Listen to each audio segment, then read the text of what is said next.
My name is Joey Gibson. I'm the founder of Patriot. I live about 10 minutes from Portland, Oregon. So, oh, you guys heard of Portland, Oregon? Yeah. Isn't that a communist city? It basically is. I'm going to talk about it.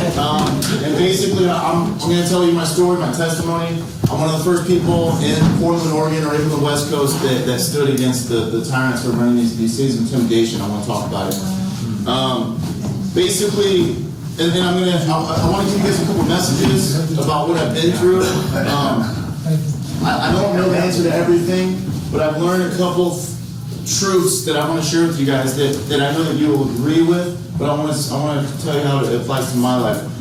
First of all, my entire life, I believed in the Constitution. I believed in freedom. Like I've always known how valuable freedom is. I don't know why, other than my parents, but other than that, I wasn't one of the kids that took freedom for granted. I think I had to do with my parents. I mean, they raised me to be conservative. They raised me to understand that the government is not here to protect us. The government just wants power, okay?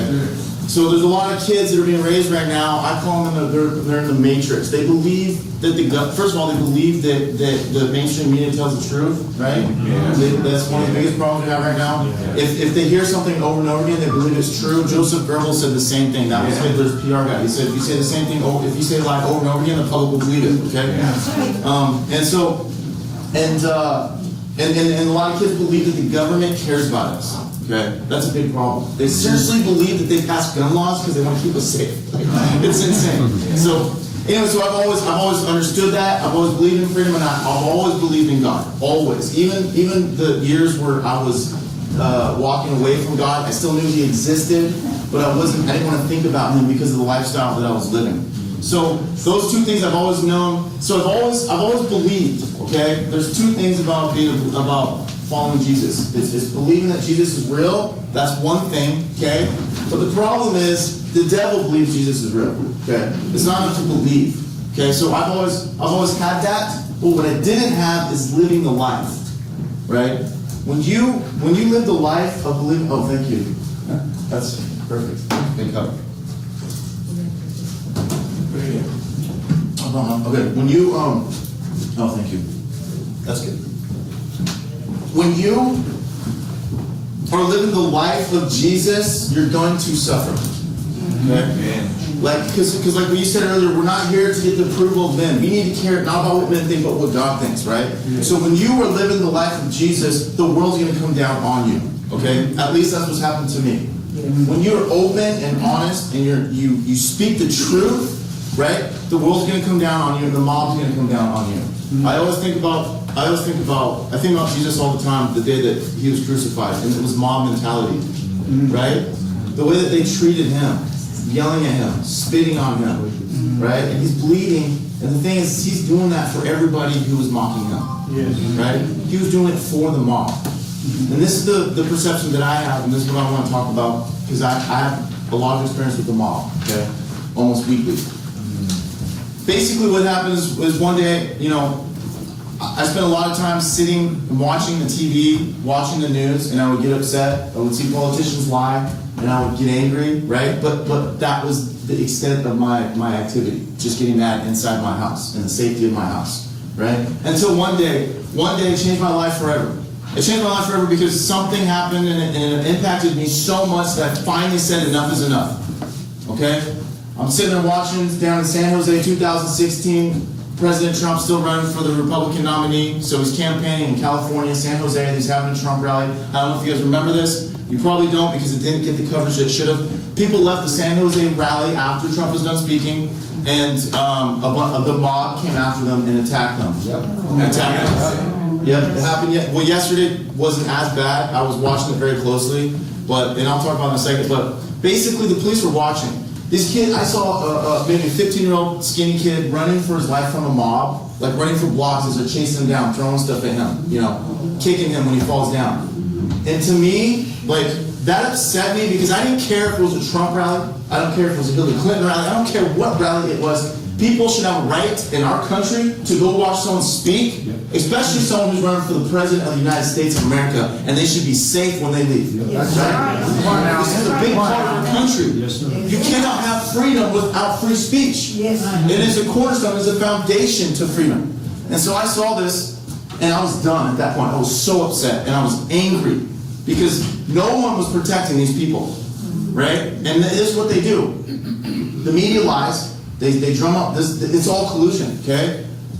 And I've seen it a million times. They say Trump is racist, Trump is racist, Trump is racist, Trump is racist, Trump is racist, right? Then the local mayor has the police stand down, a bunch of protesters show up, and they literally believe a bunch of Klan members are coming out of this rally, and they attack them, and the police just stand down and watch. And so I was upset. I was really upset. But then the next day I was even more mad because even though I was really upset that day, I still had that state of mind that I've had my entire life that 99% of Americans have. Someone else will take care of the problem, is what I thought, right? Someone else will take care of it. There's that, diffusion of responsibility, and people also say, I'm not good enough. I can't do anything. People believe that all the time. That doesn't come from God. Because God created us to change the world. God created us perfectly the way that we are when we live in His identity, when we walk on His path. Okay? So the next day, I saw barely any coverage. I didn't understand why there wasn't thousands of people marching in the streets for what had happened. Democrat, Republican, I don't care who you are, right? There should have been so many people marching in the streets upset about what had happened because we're talking about ripping the fabric from this country, okay? Because he's running to be the president of the United States of America. Even if you don't want to vote for him, you should at least feel free to go listen to him speak, right? Yeah. You got to listen to him. You got to see what he has to say without the filter of the lying media. So that's when, for the first time in my life, that's when I said, I'm going to do something about this. I took a problem, I saw a problem, and I said, no one else is going to do it, so I'm going to do it. Right? And that changed my life forever. Forever.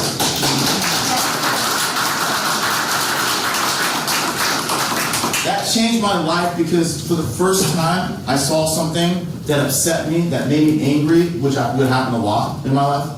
But instead of complaining, I said, I'm going to take action. I didn't know what I was going to do, but I asked God to guide me. See, all of you have something in your life that you're passionate about, okay? We have injustices happening in this world all the time, okay? Some things are more passionate to you than others, right? Some people are very passionate about the unborn, right? Some people are passionate about, all kinds of different things. You're not here to save the whole world, okay? There's too many injustices. That's not the way God built you. God built you specifically as a tool to attack something specifically, okay? You need to figure out what that is. Figure out what it is that you're passionate about and understand that there's a reason why God's making you feel that way. I talk about this all the time. An atheist who doesn't believe in God dies, goes and meets God, and God says, why didn't you believe in me? And an atheist says, all the injustice, the rape, the murder, mass genocide, blah, blah, blah, hunger, all this stuff, everything, How is it that you as a God, how can you be a God when you allow all that to happen? God has said, that's what I sent you down there for. I sent you down there to go fix these things, to fix the injustice. We are not here in this world simply to live through our day, simply just to focus on not sinning.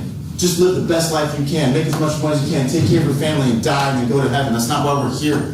We're here to be warriors for Jesus, okay? Amen. Mark last night was talking about something that God told him, that God told him that Jesus is working his butt off every single day trying to save this world from destruction, right? Jesus does that through us, through each and every single one of us, those of us who bring him into our heart. So I made that decision. I had no idea what I was doing, okay? No clue. I had no social media accounts, I had none, right? I had no social media experience, I had no PR experience, I had no idea how to make videos. I had no idea what I was going to do or how I was going to do it, but I said, I want to start bringing in people into these far left cities where the police are standing down, and I want to put pressure on them, okay? And so what I did is I just grabbed a flag and I went out and went flag holding with my 2 kids. I had no idea what else to do. So I'm just carrying a flag by myself. And then eventually one person would show up, then 2, then 3, then I start networking, and then eventually I'd be able to text. And then like 20 or 30 people would show up during the Trump campaign and just go out and hold Trump flags on the street. And that's what, yeah. And so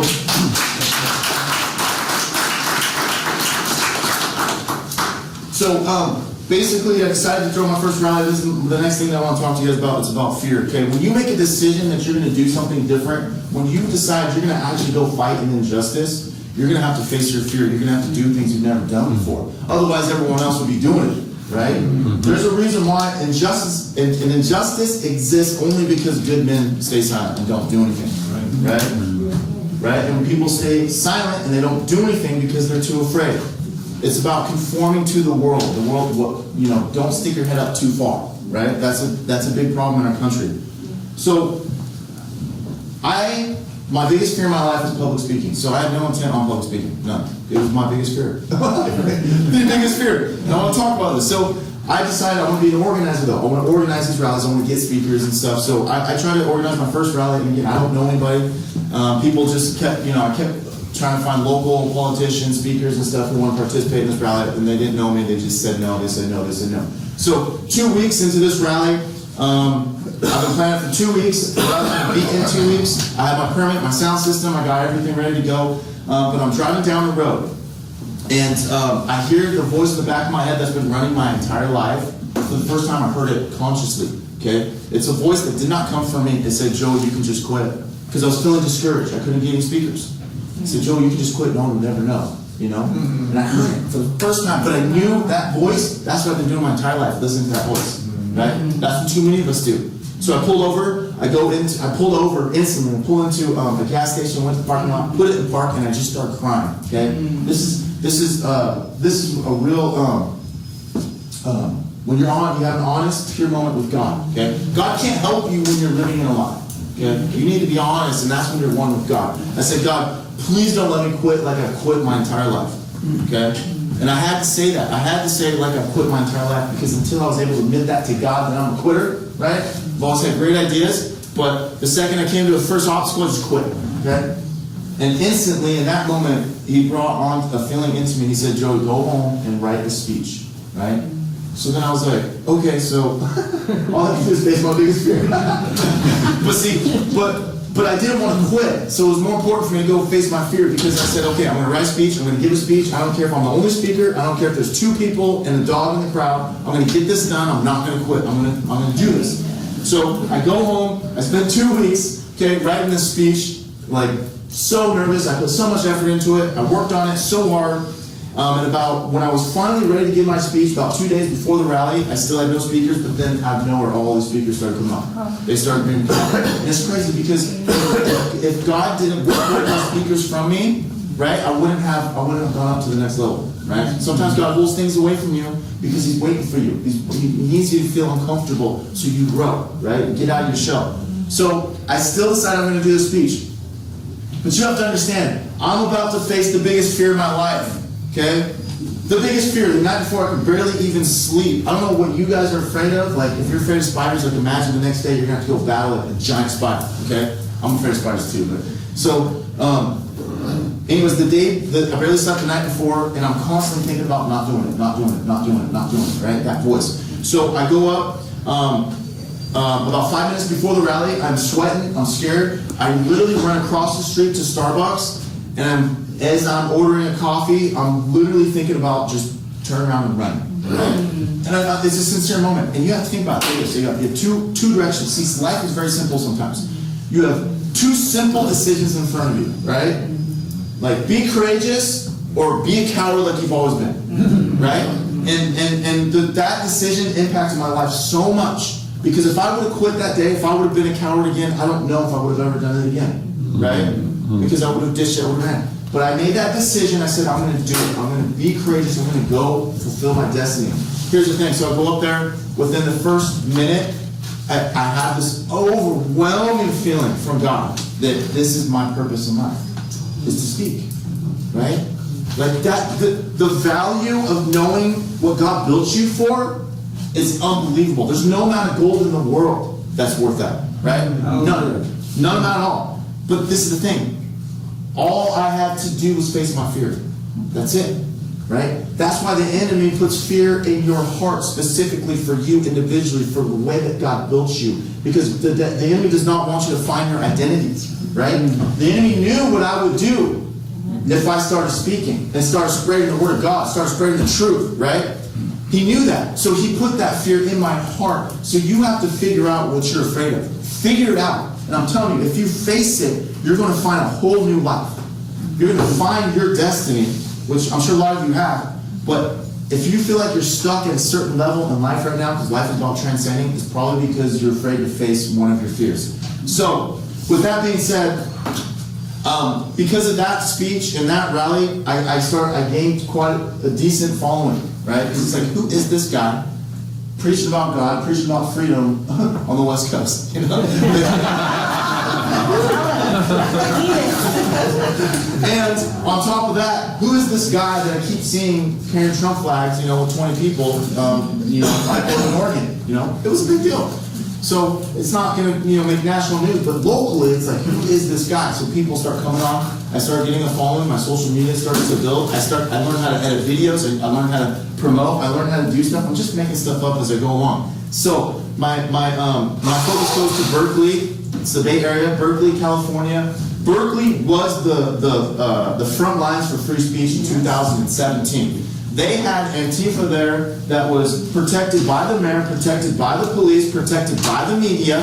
So anytime that we would go down there, they would call us the media would literally call us white supremacists. Nancy Pelosi called me out specifically and said I was a white supremacist, right?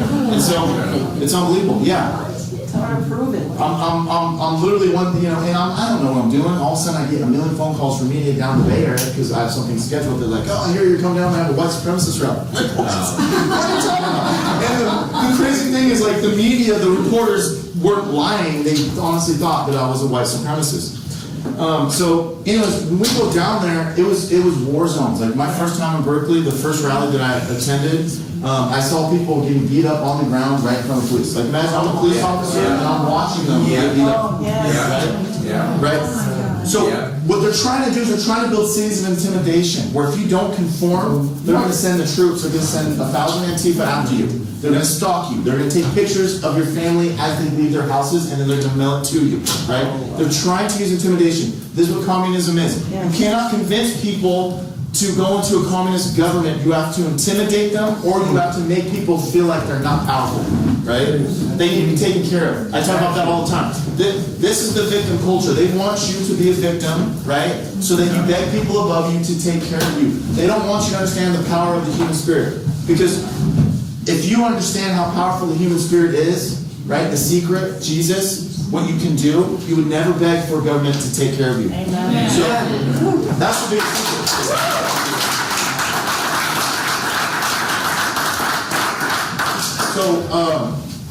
So I was very emotionally attached to Berkeley. We went down there numerous times. A lot of people bled. Okay.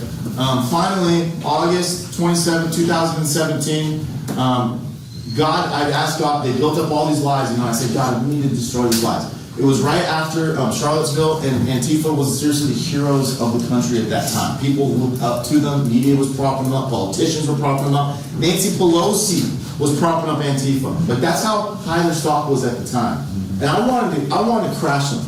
I wanted to take them down so that people saw exactly who they were. Just a bunch of thugs, right, who want to intimidate you guys into not talking about Jesus and then not talking about freedom. Okay? So I have this rally scheduled. I go down there and God tells me to cancel the rally. He tells me. Like, I felt it, I was like, no, it's not from God. It's like, I don't want to cancel the rally. But eventually I decided to cancel it. But they took over the park that we're going to have a rally. They have thousands of people. And God told me, I just felt it. I felt the Holy Spirit that He said, just Joe, just go in there. Just go in there. I left my crowd. As we're driving around, I went straight in there. 2 guys followed me in there. I went in there, just put my hands up. They just surround us. They just start beating on us, right? I got pepper sprayed multiple times. We kept our hands up the entire time. My buddy got knocked out, unconscious. It was bad. And then some other people tried to kind of help us. They got beat up. Reporters got beat up. It was bad. And you have to remember, the day before, Nancy Pelosi was talking up Antifa, right? So she was kind of digging her own grave. Then after that, all the media, everybody started, all the left media, MSNBC, CNN, all of them said Antifa's bad. Nancy Pelosi disavowed him. The mayor disavowed him. And after that day, the city council and the mayor voted, believe this or not, to have the police do their job. So there has not been one act of political violence in Berkeley since August.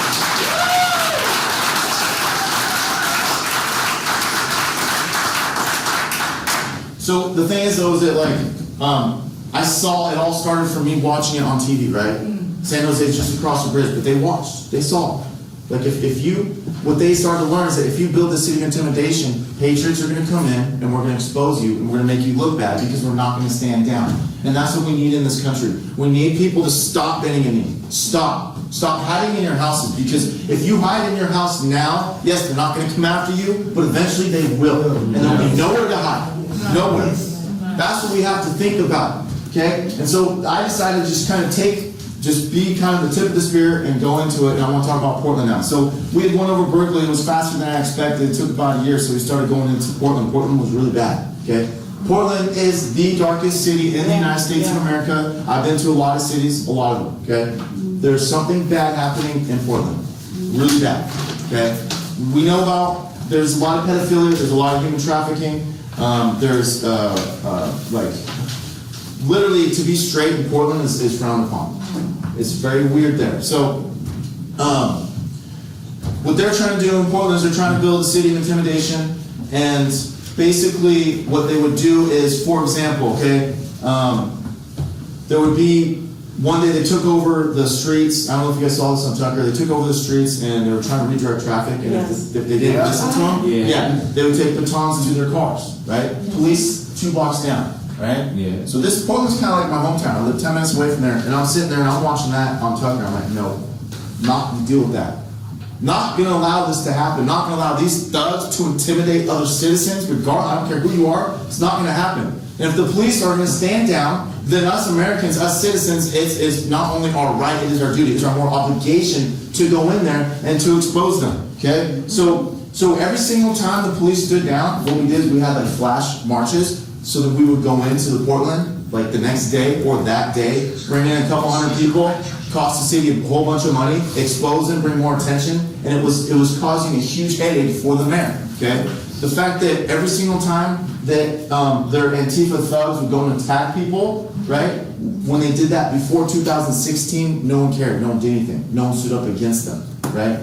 Before 2016, there was no group. There was no person, there was no citizen that was standing up against Antifa and the communists in Portland, Oregon. Nobody. Can you imagine that?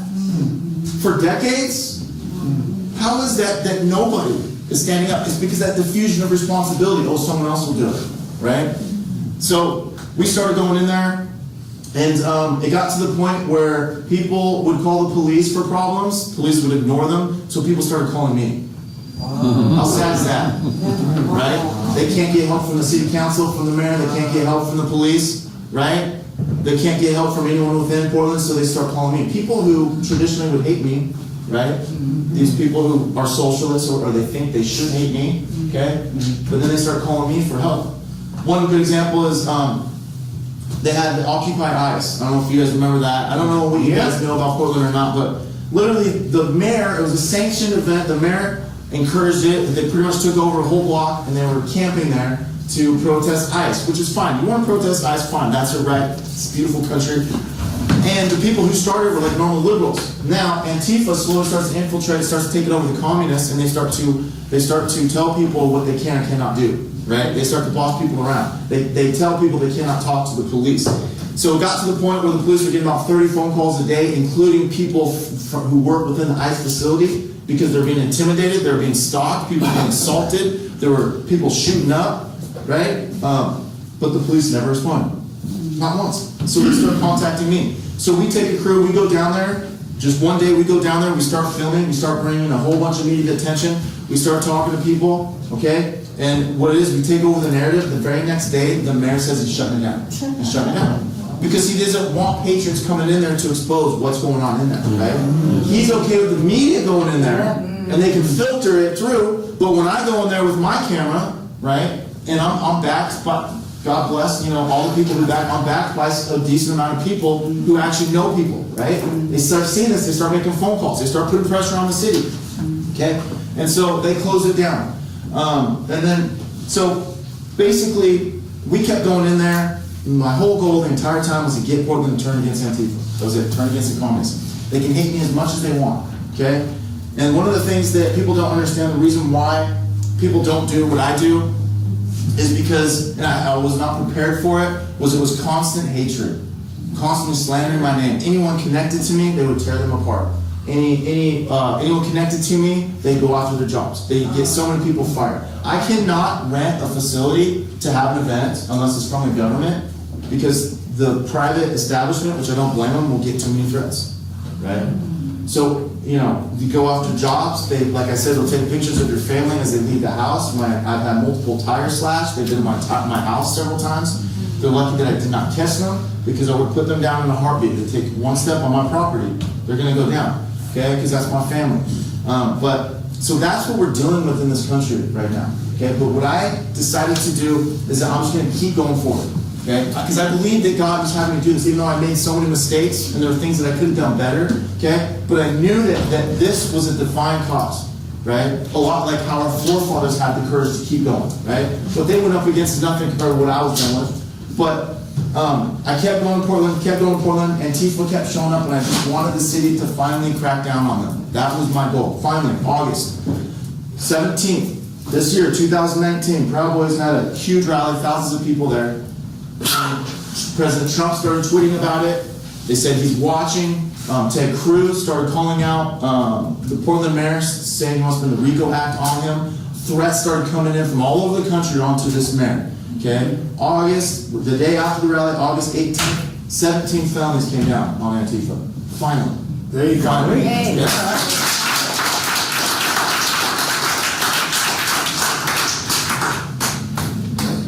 Now, I also got charged with a felony, but I'll talk about that in a second. But that was huge for me, because I knew that Antifa, they don't have the courage to stand up. They're not willing to get arrested. They're not willing to deal with they don't even show their faces, right? Right. They don't even they're embarrassed in Portland to admit that they're part of Antifa now, right? So they don't have the courage, they're not going to keep going. But I knew us Patriots, we don't care. We're willing to get arrested, we're willing to get assaulted, we're willing to deal with all that. I always show my face because I'm proud of what I do.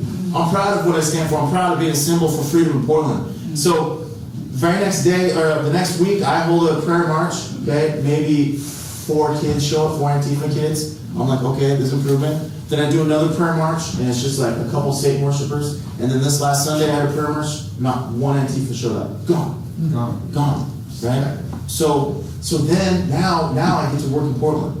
Now I get to do the real work, because now when I'm down in Portland, people come up and talk to us. I start preaching about Jesus. There's not a bunch of Antifa that are threatening people. So people started joining us. These 2 15-year-old kids came up and prayed for us, right? And this is all because Antifa's gone. And this is like, that's been my dream this entire time, is to just have a right to go into Portland, carry the American flag, talk about Jesus without the threat of violence, right? Yeah, so thank God for that. So, how much time do I have? 5 to 10 minutes, right? Okay. So I want to talk about the lesson, but first I want to talk about one thing they did do to me before the August 17th rally. One thing that I did do is I went to a place called Cider Riot. It was a bar, and I got numerous phone calls again from the locals. They said they're allowing kids in there. They're recruiting for Antifa. They're fundraising for Antifa. They're openly having fundraising events for Antifa, right? Like it's in the public. And so I kept talking about it, but no one was listening. So finally I said, you know what? I'm going to go down there. I'm going to expose them. So I went down there May 1st. There's about 50 of them out drinking, wearing masks, right? This is Portland for you. Okay? So can you imagine that in Pennsylvania? If you go to a bar and there's a bunch of guys with masks on drinking beers. Crazy. With weapons, bear spray. So lead vaccination. Yeah. So I basically showed up and went onto a sidewalk, and I recorded them for about 30 minutes while they spit on me, cussed at me, pepper sprayed me I got pepper sprayed about 12 times. I'm really good at handling pepper spray now because I've been pepper sprayed so many times. And I love spicy food. So they decided, so I'm getting sued for $1 million for that from that bar. And also the DA charged me with a felony, and he lied and said I was violent. Thank God the entire thing was on film, and I was assaulted numerous times, and they never arrested any of Antifa. Okay, but with that being said, when that came down on me, I'm not a big fan of jail. Okay, but I'm willing to go to jail. I'm willing. I'm not going to accept the plea. I'm going to take it to trial because I didn't do anything wrong. But if I go to jail, then I go to jail, and I'm not happy for it, but I know that there's a purpose behind it, okay? If I go to jail, that means I get to go to jail, I get to preach in jail. I get to talk to others, right? And then people, and us also get to be an inspiration for other people. Yes, there are consequences for standing up for what is right. There is. But are you willing to face them, is the question, okay? We have enough people who talk in this country. We need people who to walk it, right? To walk it. So, these things that I've learned in the last couple of years, what I've been through, that's just a quick thing of what I've been doing. But the thing is that you talk about saving this country, you talk about, there's so many things, there's so many qualities that God blessed me with in the last couple of years, but they all come from my faith. So people always say they want to keep politics and religion separate, which I understand in terms of I don't want my government to tell me who I can worship, 100%. But at the same time, I think that politicians or people who are freedom fighters should use Jesus to guide them. Amen. Okay? Amen. Absolutely.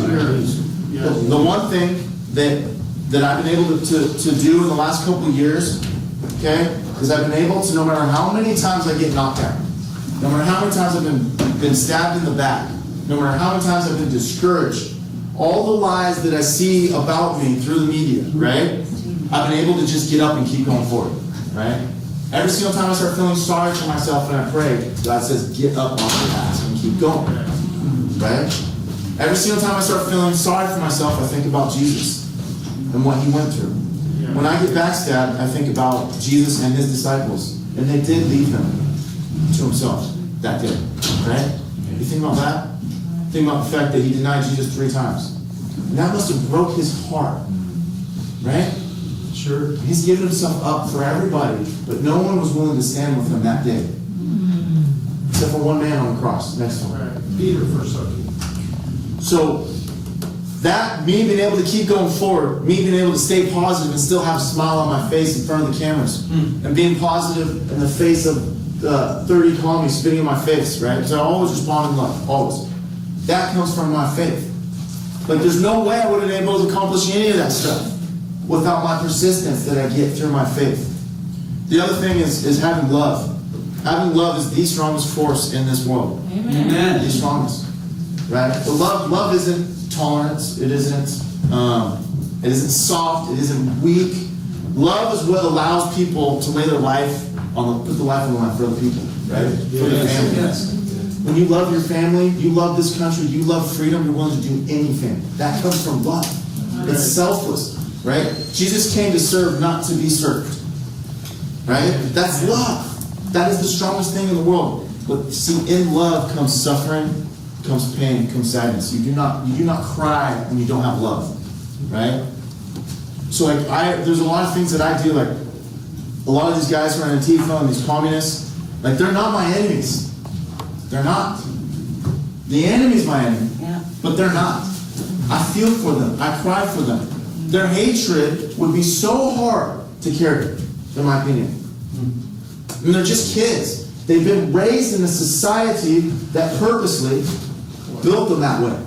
Built victims, hatred, spoiled. Right? They deserve something.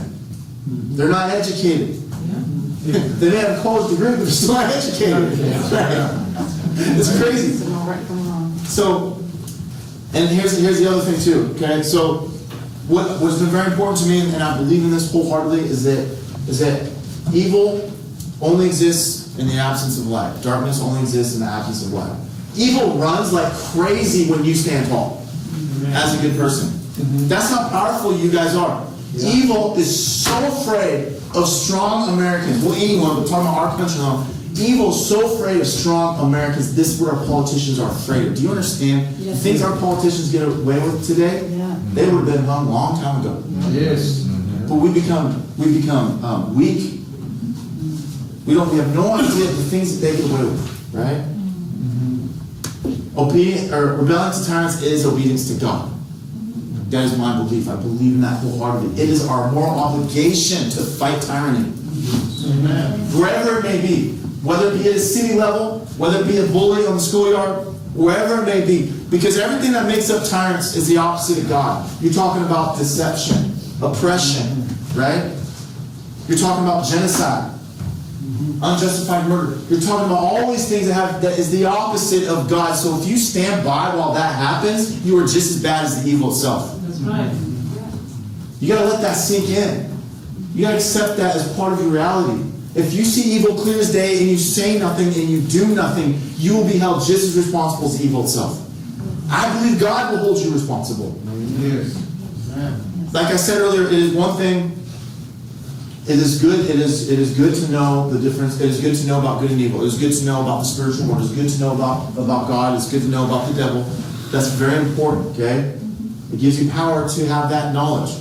But if you have that knowledge and you're not taking licks in this world for standing up for the truth, if you're not suffering for doing what you believe is right, okay, God's not going to know you.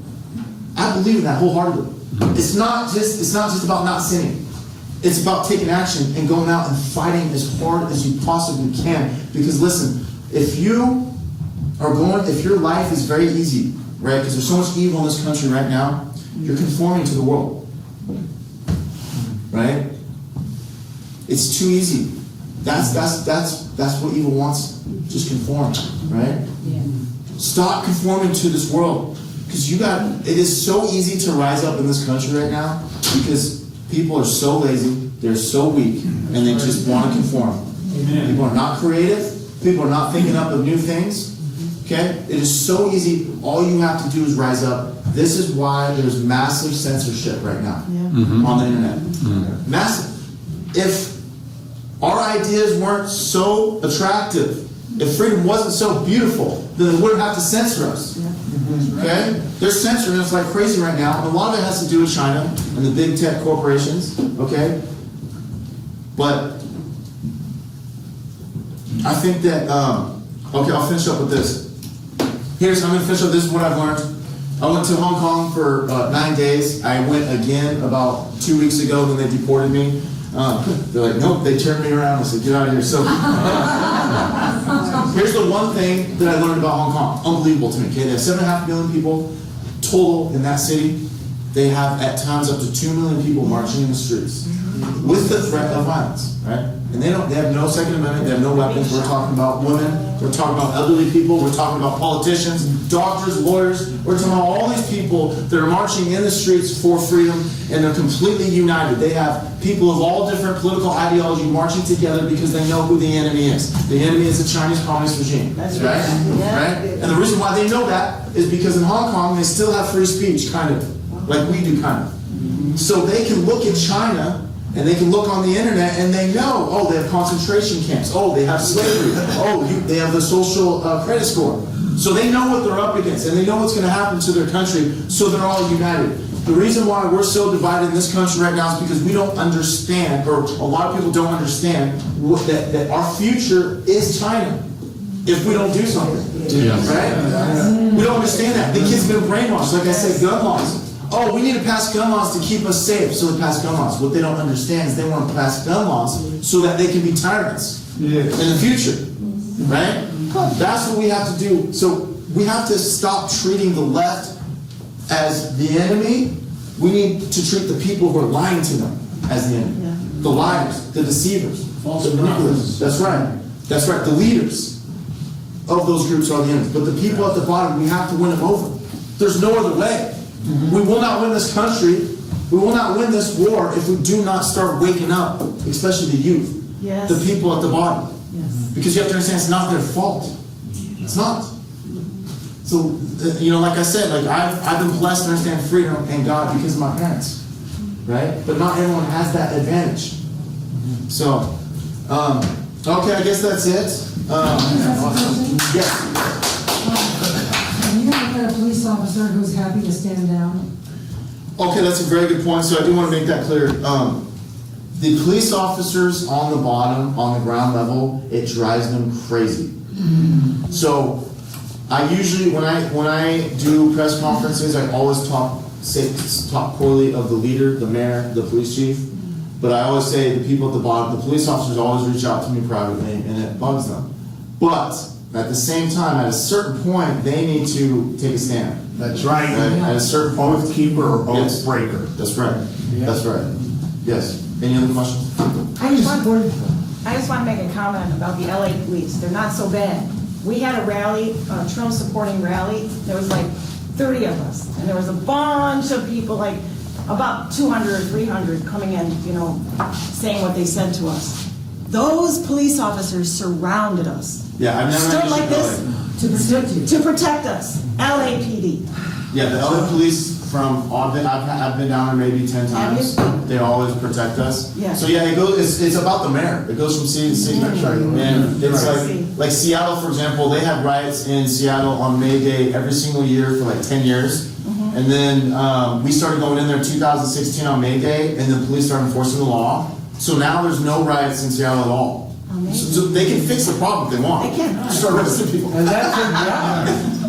Yeah. I don't think we can make blanket statements about any law enforcement. No, I that's spoke to a state trooper at the Capitol in Columbus a couple weeks ago at a red flag, anti-red flag rally. And, you know, thanked him for his service. He wasn't too keen on all of us being there with all of our firearms. Yeah. I said, Yeah. you're in the safest place in Columbus. I know. I don't think that's your problem. So he doesn't have to use his gun that day. Yes. How do you support yourself from the beginning and now? I mean, it must be contributions, right? Yeah, so like I said, they shut me down. So every single time I open up a new fundraising website, they shut it down.